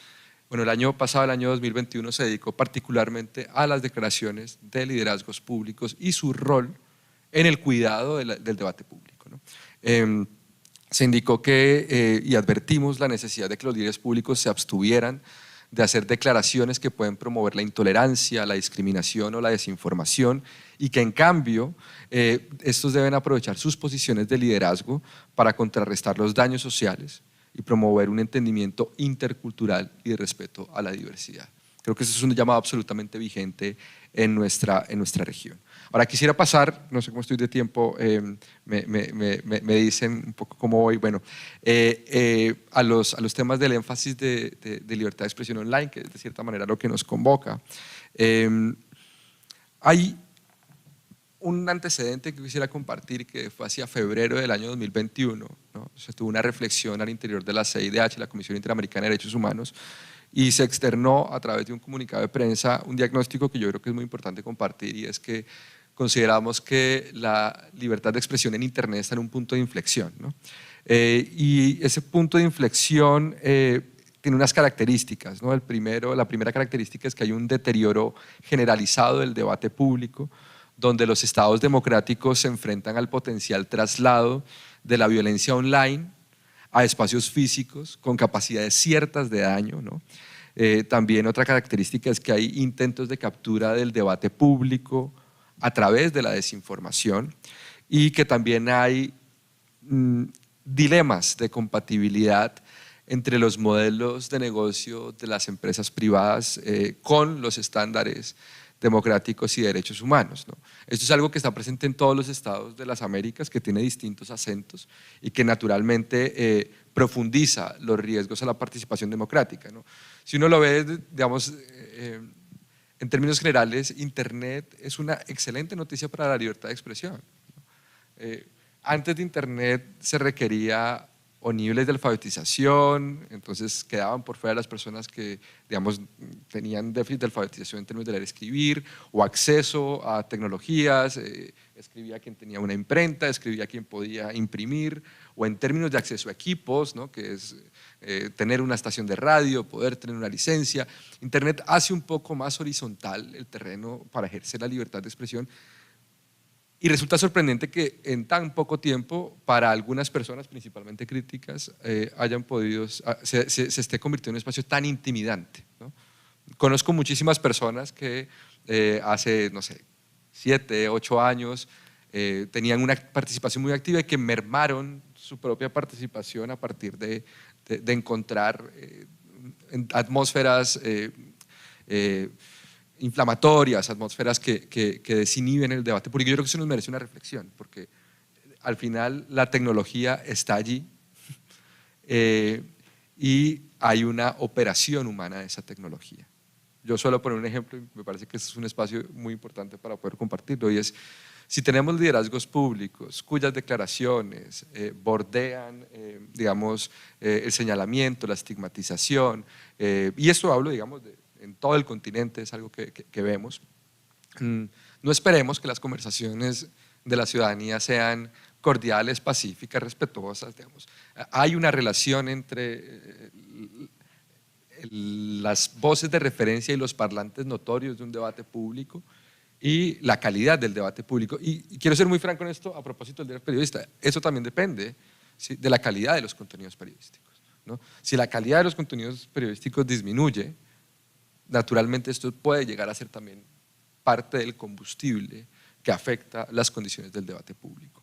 En esta línea, insistir en que a nivel del sistema interamericano se ha enfatizado que las personas gozan de los mismos derechos online y offline, ¿no? Ahí no debiera haber un prisma distinto a través del cual se miren las garantías, y que las empresas, digamos, están llamadas a ser garantes también en lo que les corresponde, de que sus plataformas no se conviertan en espacios de vulneración de derechos. En la declaración conjunta de la era digital, que fue una declaración conjunta del 2020, las relatorías especiales también advirtieron sobre el uso indebido de redes sociales por parte de actores estatales privados, y esto, digamos, con un potencial de que se pueda subvertir procesos electorales. Otro ejemplo, ¿no? Las redes sociales, internet, debiera ser una muy buena noticia en procesos preelectorales. Se ha convertido en una angustia para candidaturas, en una angustia para autoridades electorales, en una angustia para propios medios de comunicación, y esto es algo que socialmente debemos reflexionar, porque el potencial que tiene internet para facilitar las discusiones públicas es un valor que no podemos perder. Ahora, a esta ansiedad, la llamaría yo, que tiene internet, pues están emergiendo propuestas, ¿no? Muchas de ellas legislativas, que incluso en algunas oportunidades con buenas intenciones, no siempre, digamos, se menciona ahorita, por ejemplo, el caso de la ley de ciberdelitos en Nicaragua, la ley del odio en Venezuela, que son completas instrumentos para restringir la libertad de expresión mucho más de lo que ya se viene restringiendo. Pero es importante reconocer esa ansiedad y saber que hay que conversarlo, pero hay 3 líneas rojas que la relatoría recomienda que no se crucen en esta conversación, ¿no? La primera es que no se debe caer en excesos regulatorios. La libertad de expresión es un derecho frágil, un derecho muy importante, pero un derecho frágil, ¿no? Y muchas veces, y hay ejemplos también en la región, donde con propósitos nobles se termina llegando a propuestas legislativas que capturan el debate público y restringen la libertad de expresión. La censura puede llegar a ser una golosina del poder, y esas golosinas también hay que saber en qué punto no pueden incurrir en excesos regulatorios. Un problema, los desafíos de libertad de expresión en internet pueden ameritar algún margen de regulación, pero hay que ver con mucho cuidado esa conversación. La segunda línea roja es que recomendamos no caer en soluciones intuitivas, ¿no? Generalmente, quien levante la mano y diga que tiene soluciones a todos los problemas de internet, es altamente probable que esté equivocado. De ahí que sea tan importante la conversación multiactores, llamar a la sociedad civil a esta conversación, que los parlamentos conozcan de internet, que los jueces conozcan de internet, que quienes lideran políticas sepan la complejidad de arquitectura, de programación, de moderación de contenidos, que entre otras cosas, y aprovecho que estoy en la UCA, haya también más programación desde nuestros países, ¿no? Cuando hablamos, por ejemplo, de algoritmos, si todos los algoritmos que ordenan información en internet están codificados desde Silicon Valley, es muy probable que internet se parezca a Silicon Valley. Y si no hay comunidades indígenas en Silicon Valley, pues quedan por fuera nuestras comunidades indígenas. Luego, necesitamos que la programación sea tan diversa como nuestras sociedades, ¿no? Y estamos programando y estamos codificando muy poco en esta región, y eso genera un desafío tremendo. La tercera línea roja es que no podemos tener una fe ciega en la autorregulación. Es decir, también es cierto que las propias plataformas tecnológicas, frente a muchos de estos elementos, levantan la mano y dicen, no, nosotros nos autorregulamos. Vale. La autorregulación también ha demostrado tener un borde en este tipo de asuntos, ¿no? Es importante avanzar en transparencia, en la forma como se toman algunas decisiones, y es muy importante también avanzar en escrutinio sobre cómo se toman estas decisiones. Creo que ya me voy a sacar un cartel, pero voy a intentar redondear la idea. Hay otra capa adicional de los desafíos de libertad de expresión en internet que tiene que ver con el impacto diferenciado que esto puede tener en grupos en condición de vulnerabilidad, ¿no? Discriminaciones históricas de género, de raza, de clase, de etnia, de religión y otros factores son también reproducidas en entornos digitales, ¿no? Y esto también es algo que debe ser asumido como parte de la conversación, ¿no? Hay relatos de mujeres periodistas y mujeres activistas afro que cerraron, por ejemplo, sus cuentas en redes sociales debido a los acosos basados en género y raza, culminando también la restricción de acceso a la información. Se requiere tener confianza en la participación en entornos digitales. Es relevante reforzar que los intermediarios de Internet, ¿no? Y eso tiene que ver con la declaración conjunta que hicimos este año con las demás relatorías especiales, que habla sobre libertad de expresión y justicia de género. Los intermediarios de Internet deben ser muy conscientes de que su modelo de negocio puede amplificar estereotipos de género, misoginia y violencia de género. Así que estos actores, entre otras cosas, deben asegurarse que sus prácticas no discriminen por motivos y atributos de las personas en condición de vulnerabilidad. Quisiera hacer muy breves comentarios sobre el informe, digamos estos tres elementos que se mencionan, ¿no? Como vigilancia masiva, el fenómeno de la moderación privada de contenidos y la proliferación de la desinformación son, digamos, tres aristas cruciales del debate sobre libertad de expresión en Internet. La relatoría, desde hace ya varios años, ¿no? Ha registrado distintos episodios de vigilancia masiva contra expresiones críticas. Y hay nuevos hallazgos, digamos, durante el año 2021, año 2022, particularmente en México y en El Salvador, donde se ha insistido en la importancia de que haya un esclarecimiento pleno de estos hechos. Porque el periodismo, por ejemplo, es una actividad especialmente protegida en las democracias, ¿no? Y el uso de softwares invasivos no solo afecta el derecho a la libertad de expresión, no solo afecta a esa persona, a su entorno familiar, social, sino que afecta también el derecho a una sociedad informada. Y la forma en la que se puede recuperar la confianza, o una de las formas, es a través del esclarecimiento, a través de la investigación exhaustiva y la sanción de estos hechos, que estamos de cierta manera expectantes a que suceda, y que en un espacio como este a mí me corresponde insistir en el llamado de que haya justicia y que haya esclarecimiento a estos hechos.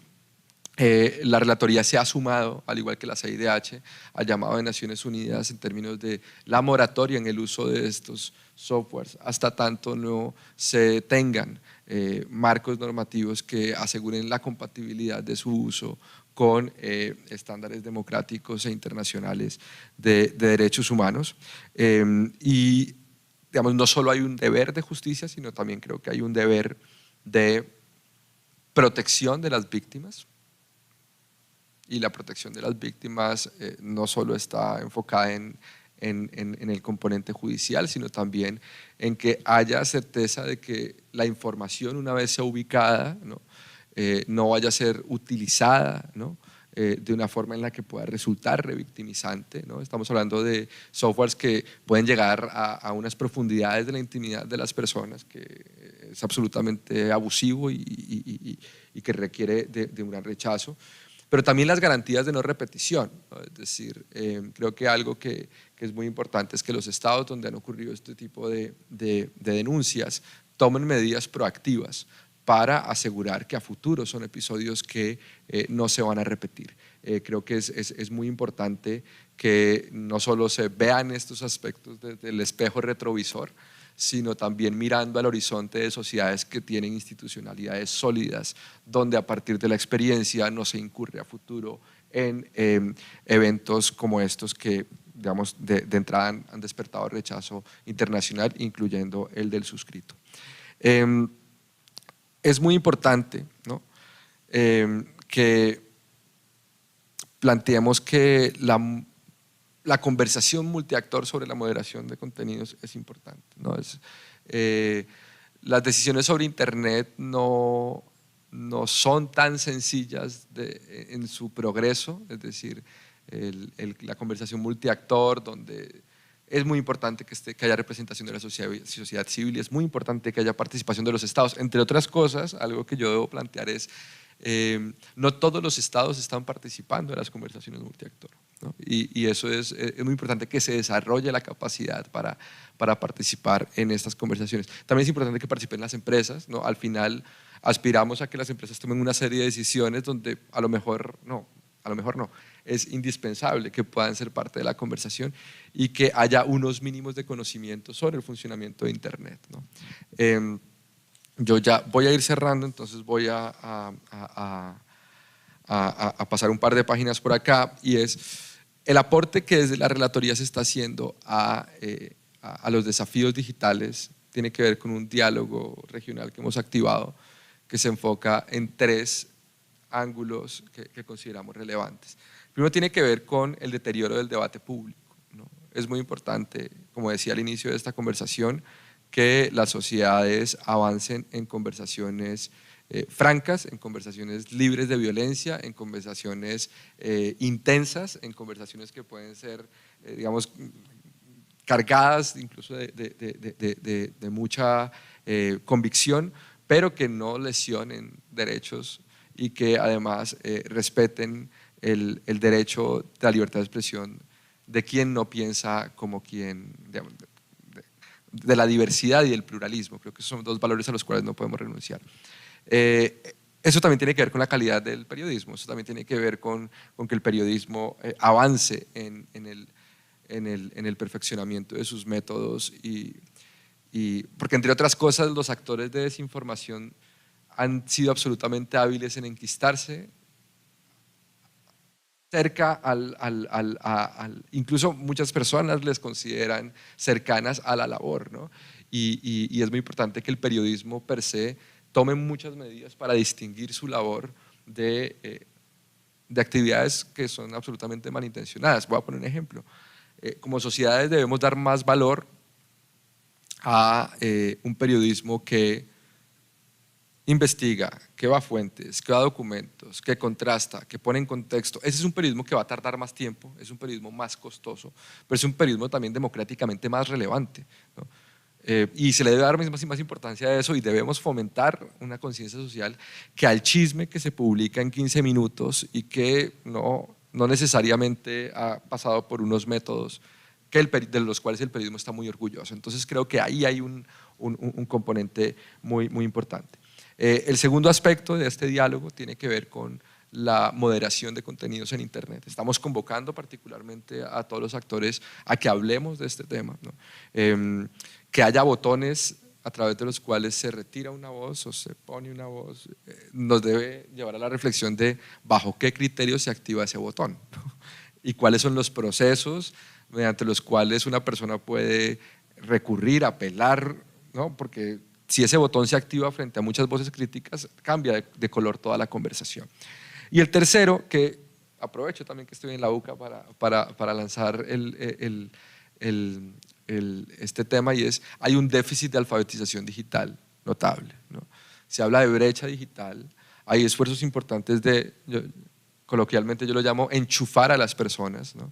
Hoy andamos encima con 1, 2, hasta 3 aparatos a través de los cuales estamos conectados, pero hay que desarrollar unas habilidades cívicas para el uso de la tecnología, ¿no? Hay que tener elementos para poder distinguir discernir entre los distintos tipos de información. La pandemia nos lo mostró y además la pandemia nos mostró que es posible. Frente a la pandemia había una cantidad enorme de discursos, pero la ciencia logró elevarse como un discurso que a través de la aplicación de una serie de métodos y creo que es importante aprender de este episodio que también hemos tenido y tiene que ver con la alfabetización digital, ¿no? Necesitamos no solamente personas enchufadas, sino personas muy conscientes de lo que implica estar enchufado, muy conscientes de que hay que fomentar una capacidad de discernir y hay que invertir recursos en eso. Si uno le pregunta a cualquier estado de la región cuánto dinero y cuánto tiempo le falta para conectar al último ciudadano, a la última ciudadana de su territorio, sabe ese dato. Todos los estados lo saben. Si uno le pregunta a los estados de la región cuánto están invirtiendo en el desarrollo de habilidades cívicas a través del uso de la tecnología, salen y con mucho esfuerzo, con alguna campaña contra el acoso, contra la trata de personas, contra el bullying, son unos programas más bien modestos, pero no necesariamente hemos desarrollado en la región un set de habilidades para fomentar en este sentido y la relatoría quiere contribuir en este campo. Yo cierro agradeciendo de nuevo la invitación. Para mí es muy importante estar en El Salvador. Es la primera vez que estoy en El Salvador y creo que es un lugar al cual me gustaría venir más frecuentemente. Creo que es muy importante que los llamados reiterados que se le hacen a la relatoría de observación puedan estar acompañados de venir en terreno para conocer de primera mano cómo está la situación aquí la disponibilidad de la relatoría de hacerlo con el apoyo técnico y la objetividad que representa nuestros métodos de trabajo. Y en ese sentido ha sido, digamos, un gusto enorme poder estar con ustedes también en este panel. Lamento si me excedí un poco en el uso del tiempo y si terminé afectando el programa, pero de verdad que es muy importante para mí agradecer esta invitación. Muchas gracias. Gracias a usted. Gracias por las reflexiones y también en este espacio pues hay que aprovechar también, así que gracias a cada uno por lo que nos ha comentado. Y bien, abrimos el espacio para preguntas, es alrededor de 30 minutos, nuestros amigos de la prensa pueden pasar para hacer sus preguntas. Ya tengo algunas preguntas también de la audiencia en las diversas plataformas, así que vamos a iniciar. ¿Si gusta?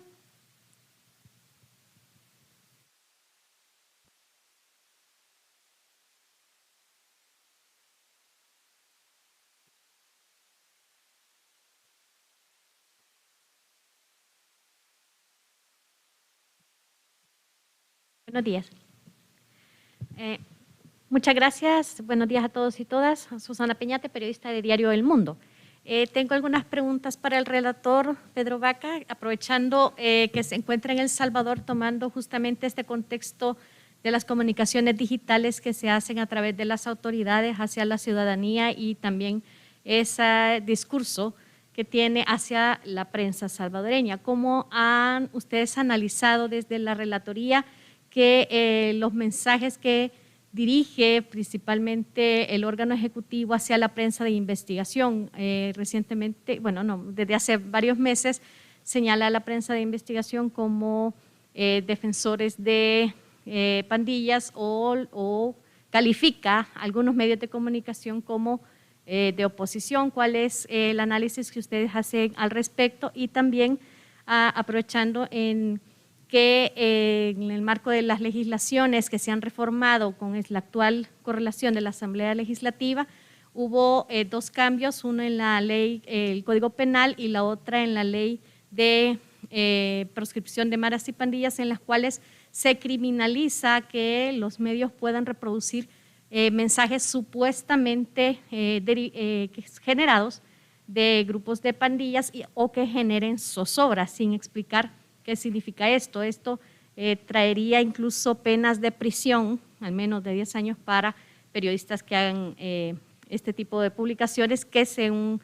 la redacción que se hizo en esa reforma implicaría que han reproducido algún mensaje supuestamente que han sido producidos o generados por grupos criminales. ¿Cómo analiza la relatoría estas reformas que ya van encaminadas justamente hacia la prensa? Gracias.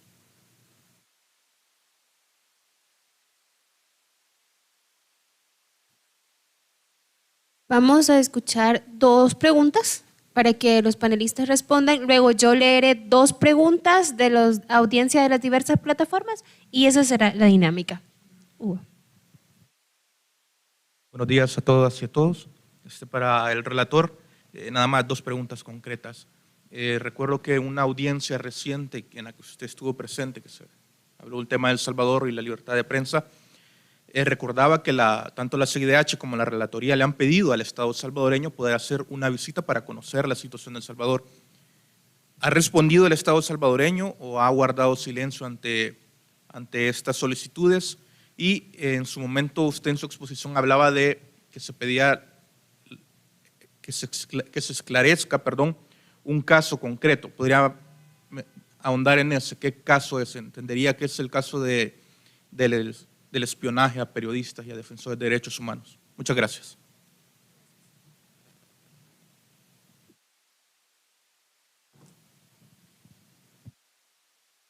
Muchas gracias por las preguntas. Yo voy a aclarar que yo estoy en carácter de una visita académica y por lo tanto trataré de hacer referencia a estos temas con información que ya es públicamente disponible, porque frente a esta, digamos, todas las partes interesadas, incluyendo las contrapartes del Estado, han tenido oportunidad de manifestar lo que consideren. Entonces, frente a reiteradas denuncias de estigmatizaciones a la labor periodística. Esto es algo que ha quedado registrado en varios instrumentos producidos por la Relatoría, principalmente en los informes anuales, ¿no?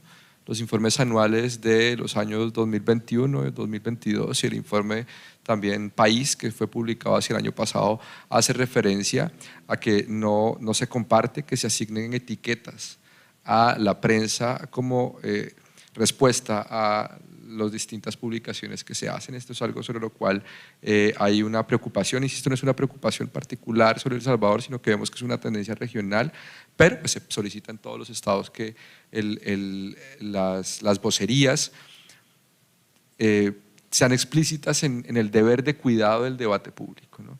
La Corte Interamericana lo ha dicho con total claridad en los casos Ríos y Peroso, que ya son casos que tienen unos años, que los funcionarios públicos tienen el deber de tener cuidado, ¿no? De prevenir, ¿sí? Que con sus planteamientos se puedan activar retaliaciones contra personas que pueden ser críticas. Y esto es algo que, digamos, es un llamado, es un deber internacional de los estados frente a lo cual insistimos.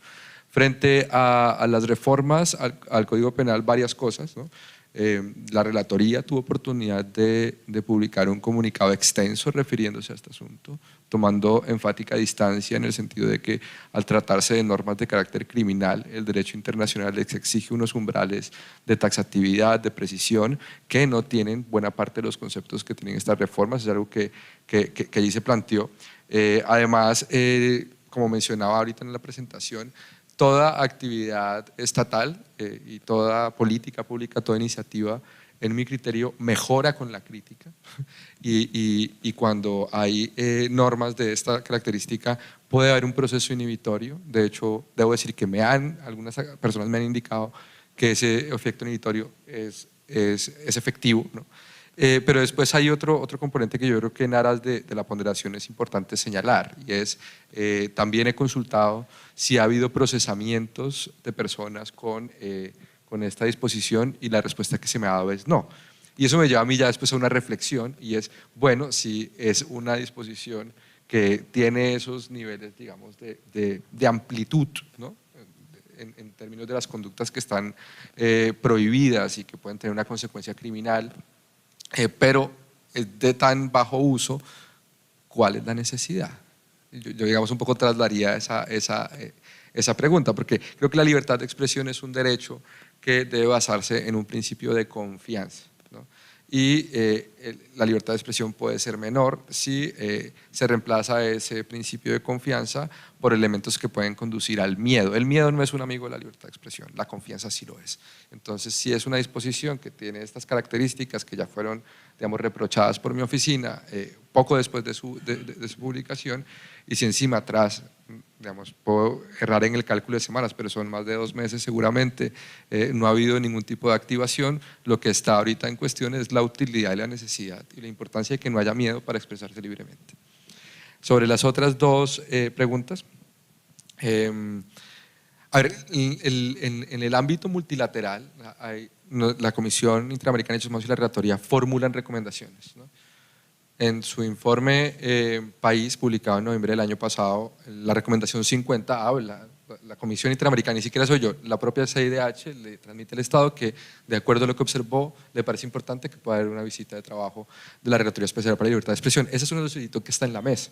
Ahora, en el ámbito multilateral es algo que yo puedo decir no se ha rechazado, ¿sí? En este punto decir no es una recomendación que se haya rechazado, y yo creo que sería muy importante que en algún momento estén las condiciones para que se pueda llevar a cabo.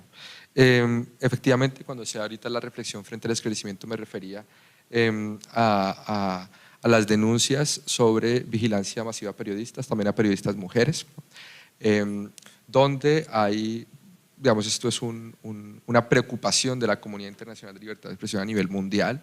Recientemente el mismo Parlamento Europeo tuvo una audiencia pública al respecto. Yo, para quienes tengan curiosidad en el tema, les invitaría a revisarla.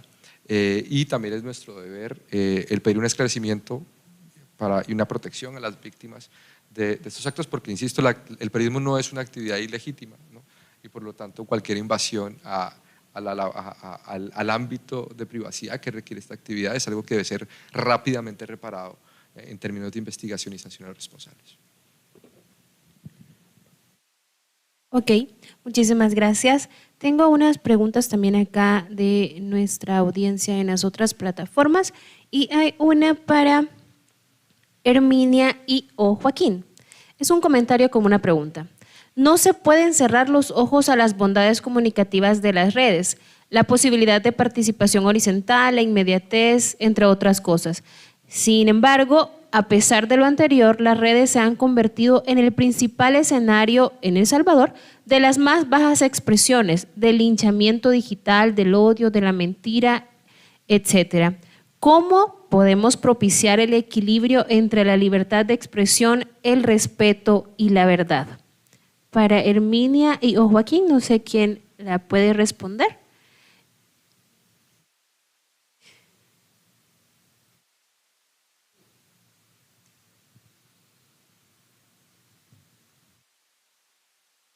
Ciertamente, el comentario que se hace es que no se desconocen todas las bondades que se tiene a través de todos estos medios, pero que también se han convertido en lo que ya plantea quien formula la pregunta. ¿Cómo hacer para que esta situación pudiera controlarse? Creo que algo se decía durante la discusión y es el tema de la denuncia que debe hacerse cuando las personas son atacadas a través de estos medios. Se decía también de que si hay una denuncia, ha llegado incluso a cerrarse las cuentas de quienes están haciendo todos esos ataques a las personas que se han pronunciado. Entonces yo creo que en la medida en que no se deje pasar estas situaciones como no pasa nada, ya va a dejar de hacer estos señalamientos, a efecto de no pasar al otro escenario, y es que ya no solo es el ataque a través de las redes sociales o de las otras plataformas que se utilicen para hacerlo, sino que evitar que se pase ya a un ataque físico. Entonces, hacer la denuncia. Se decía también que, y yo lo planteaba, ¿dónde vamos a denunciar si hoy por hoy no hay separación de poderes, si tenemos una difícil situación en cuanto a las entidades a las que deberían estar dando el acompañamiento a quienes planteen denuncias?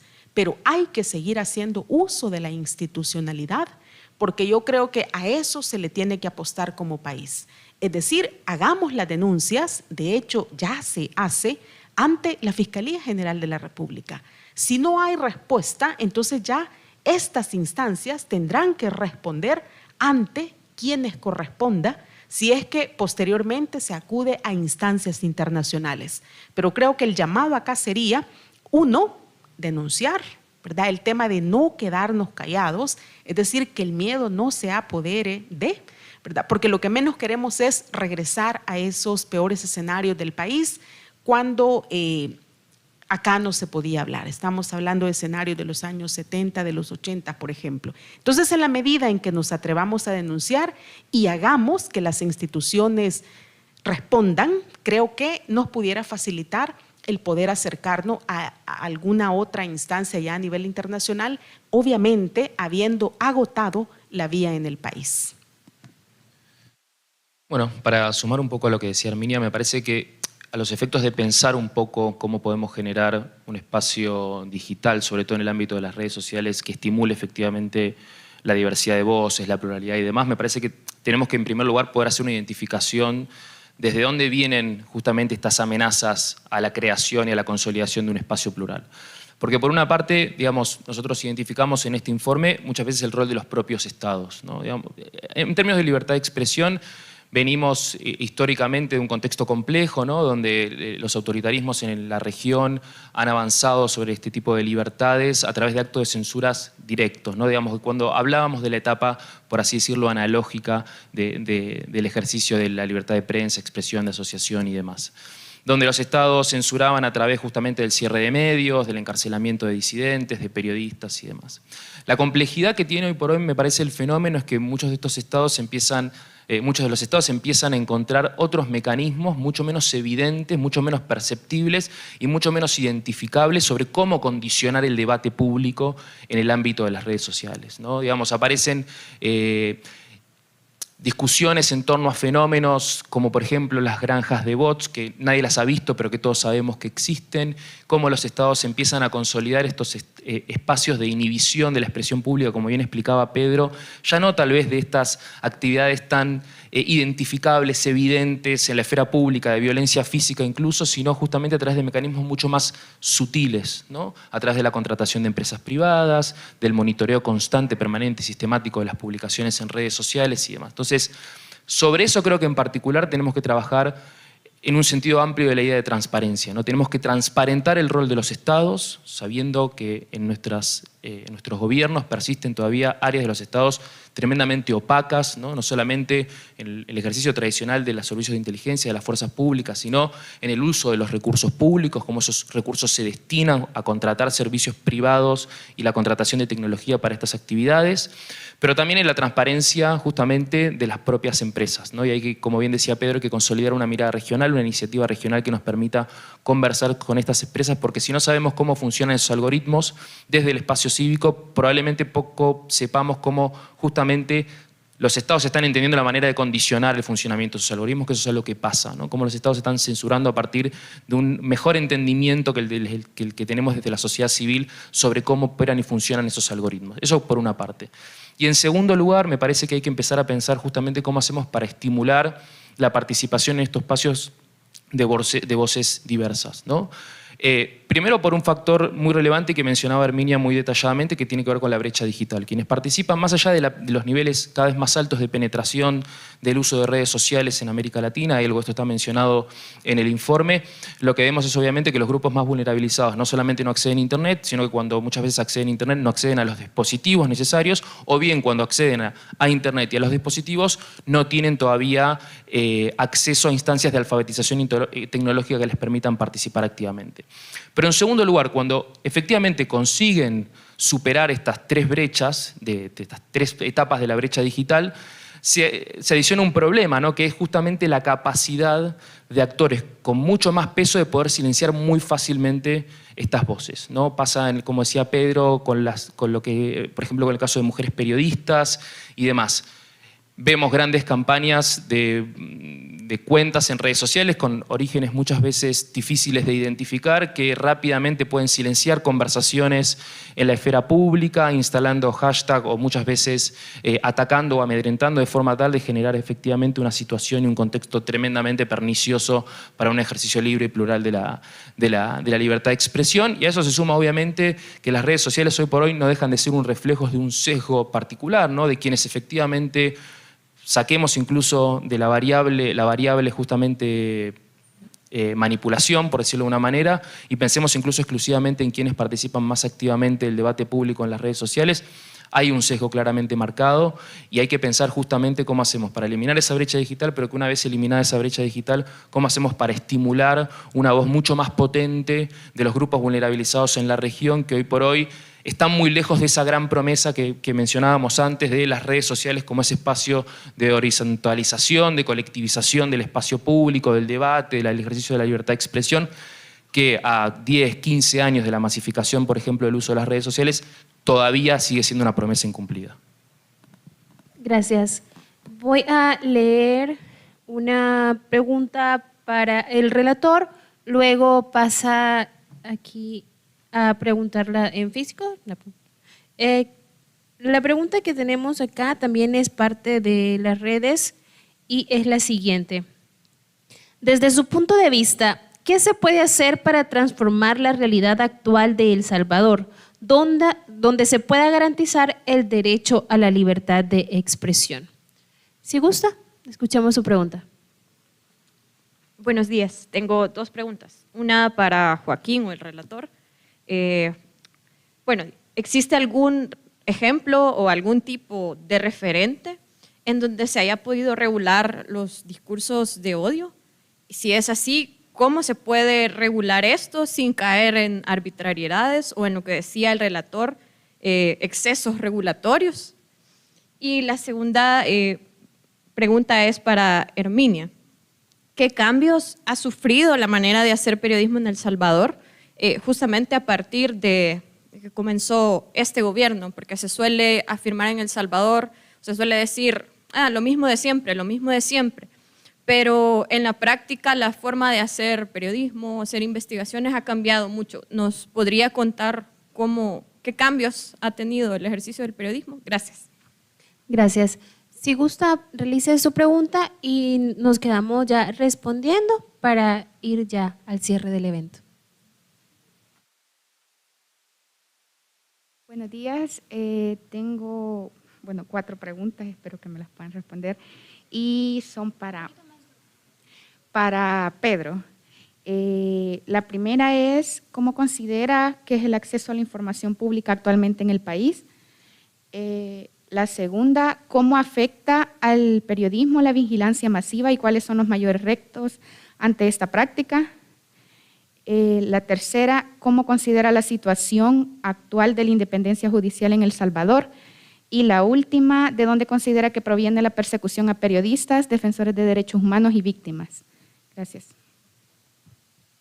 Gracias. Aprovecho para una relacionada con Herminia y es, cuando se habla de libertad de expresión se suele pensar que esto es solo un tema de periodistas, pero ¿qué consecuencias tiene para la población en general que se coarte la libertad? ¿En qué puede afectarle en su vida cotidiana?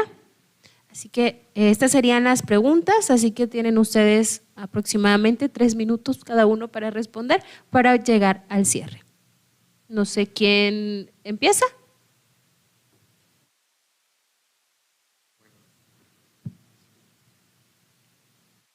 Bueno, me parece tremendamente retadoras las preguntas.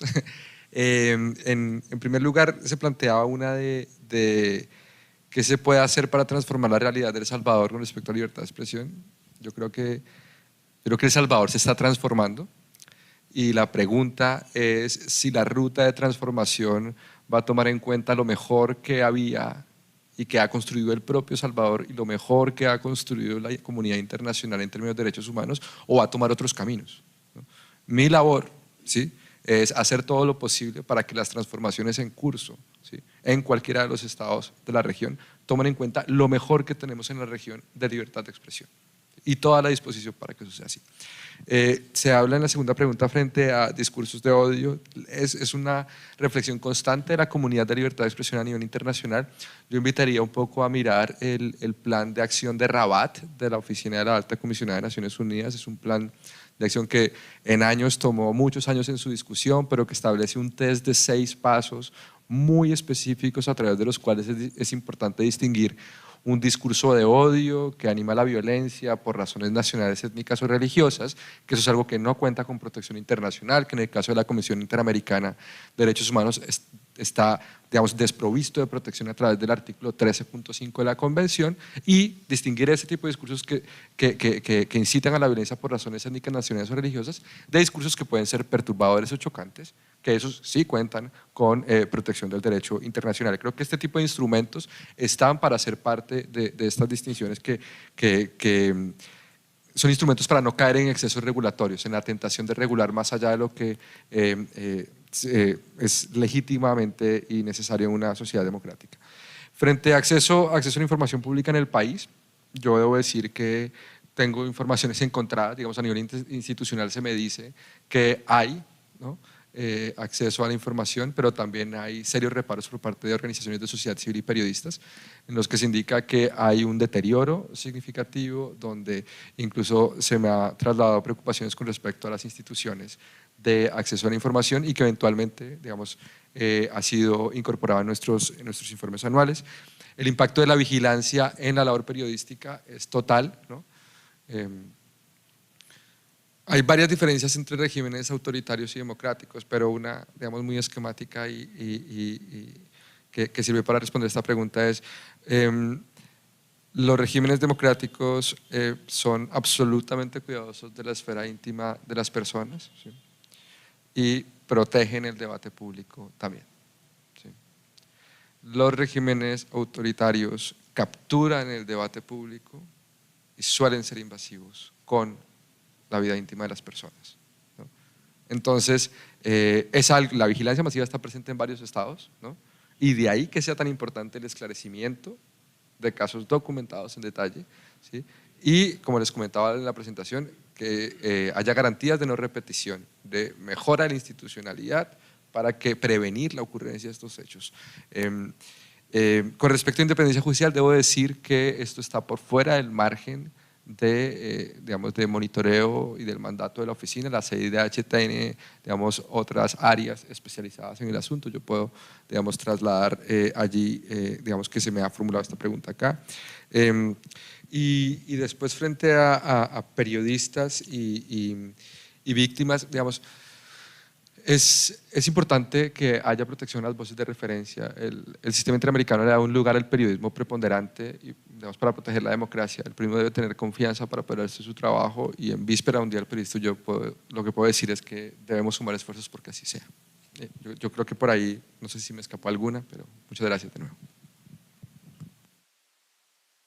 Bueno, respecto a las dos preguntas que se me planteaban, la primera tiene que ver con qué cambios ha tenido, y si los ha tenido, el ejercicio del periodismo a partir del 2019. Ciertamente, creo que de los cambios que se pudieran señalar está el primero, que a partir de esa fecha se imponen límites al tema de acceso a la información pública, que si bien es cierto, representa una herramienta no solo para la prensa, sino para todas las personas, era ciertamente un instrumento que le permitía, ¿verdad?, a la prensa poder tener acceso a muchas informaciones que antes se conseguían porque se facilitaban desde las diferentes entidades, como decían, se filtraba información. Con la ley de acceso y con los portales de transparencia que tenía cada institución, se podía de manera más fácil tener acceso a toda esa información. Desde esta fecha hay un franco retroceso en esta temática, entonces la prensa tiene que buscar algunos otros mecanismos para poder encontrar datos. Pero también se presenta un fenómeno, y es el tema de que los funcionarios públicos no dan entrevistas. Entonces, no hay acceso.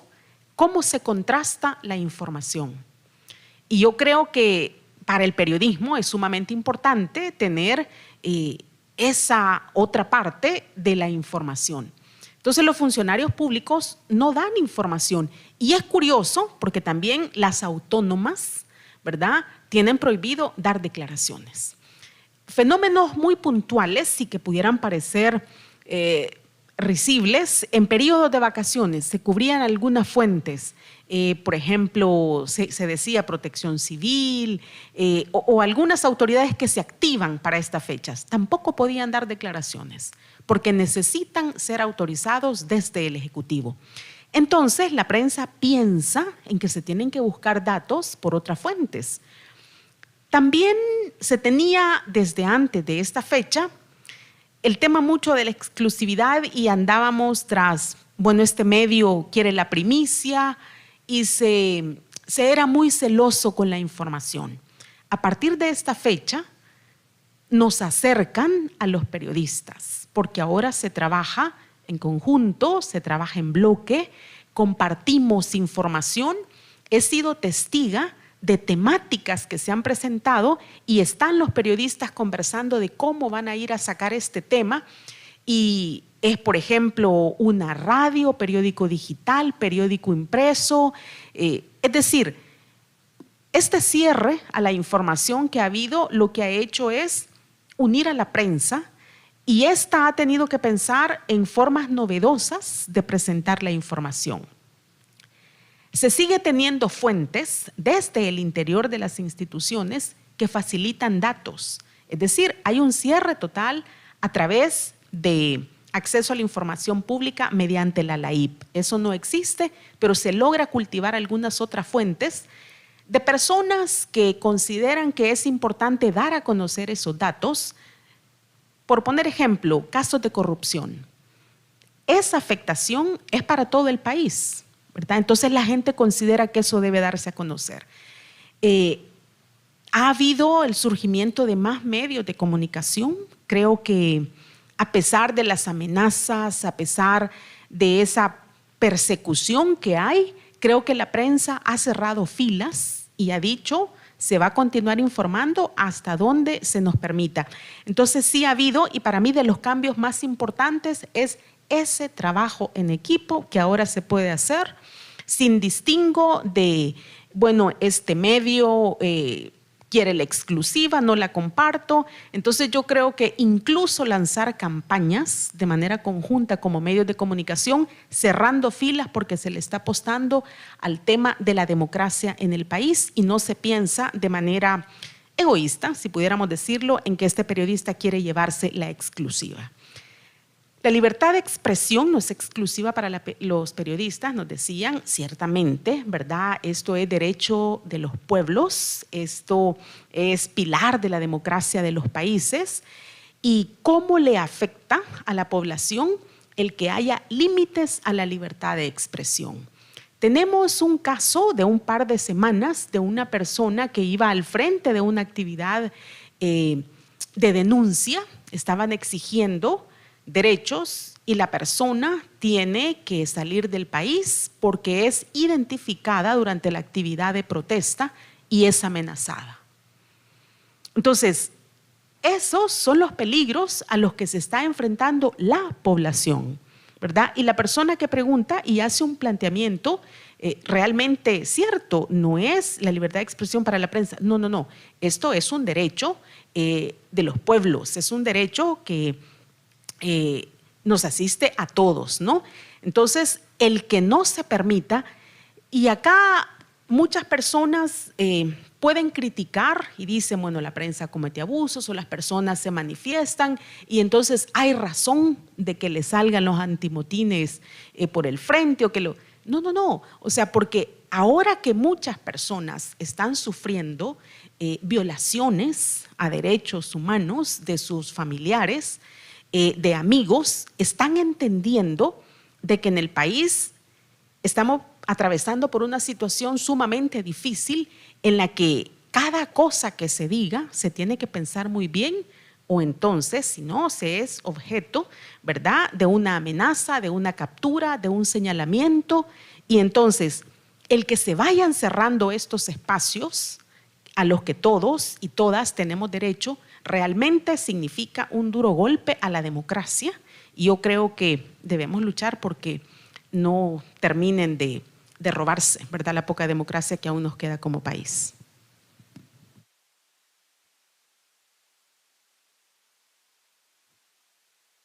Bueno, sumo algo muy breve en relación a la pregunta dirigida a mí relativa a buenas prácticas. Pedro ya mencionó algo al respecto del trabajo de la relatora de Naciones Unidas, pero quisiera mencionar un caso que me parece interesante para pensar un poco el abordaje, sobre todo de la problemática en torno a los discursos de odio, que tiene que ver con el Código de Conducta para la lucha contra la incitación ilegal al odio en Internet de la Comisión Europea. No necesariamente porque quiera reivindicar el Código de Conducta, no soy un especialista en el tema, pero sí hay algo de ese proceso que me parece interesante para que pensemos regionalmente. El primero es esta cuestión de efectivamente una respuesta regional al problema, ¿no? Un espacio de deliberación entre el conjunto de los estados de la región para pensar cómo abordar la problemática en conjunto justamente con estas grandes corporaciones que tienen la capacidad cada vez más de regular lo que ocurre en la esfera digital. Digamos, si los estados, hasta por una cuestión diría de orden geopolítico de la región, no tienen la capacidad de sentarse junto con la sociedad civil, por supuesto, y junto con los espacios de deliberación en el ámbito del Sistema Interamericano de Derechos Humanos a pensar respuestas comunes, democráticas y a la altura de lo que viene demandando la comunidad en relación al tema, va a ser muy difícil encontrar justamente una respuesta acertada al desafío de los discursos de odio. Pero también parte de este código de conducta que me parece interesante reivindicar es justamente la idea de un monitoreo permanente. La Comisión Europea todos los años publica un informe sobre los resultados de la aplicación del código de conducta. Me parece que en un camino tan sinuoso, tan incierto en cuanto a cuáles son efectivamente las mejores respuestas, no quedarnos en un estado de parálisis absoluta respecto a cómo deberíamos abordar los discursos de odio, debería implicar a su vez entender que probablemente ninguna respuesta sea una respuesta definitiva y que por ende necesitamos evaluar y monitorear constantemente estos posibles nuevos marcos regulatorios, porque como bien decía Pedro, el ejercicio de la libertad, el derecho a libertad de expresión es un derecho tremendamente frágil y cualquier exceso regulatorio puede necesariamente recaer en una afectación al libre ejercicio de la opinión, la expresión, la asociación, etc. Gracias. Gracias, Joaquín, Herminia y Pedro, por estos aportes tan importantes a la realidad de El Salvador y de Latinoamérica. También gracias a ustedes por acompañarnos, gracias a quienes nos siguieron en YouTube y en la radio YSUCA y en el Facebook. Esperamos que los datos que aquí se han expuesto nos ayuden a reflexionar sobre la libertad de expresión y la importancia de esta y los procesos de diálogo para la democracia en El Salvador y Latinoamérica. También gracias al equipo de audiovisuales y de Radio YSUCA por estar transmitiendo esto y hacer que haya más personas que escuchen estos aportes importantes. Gracias nuevamente.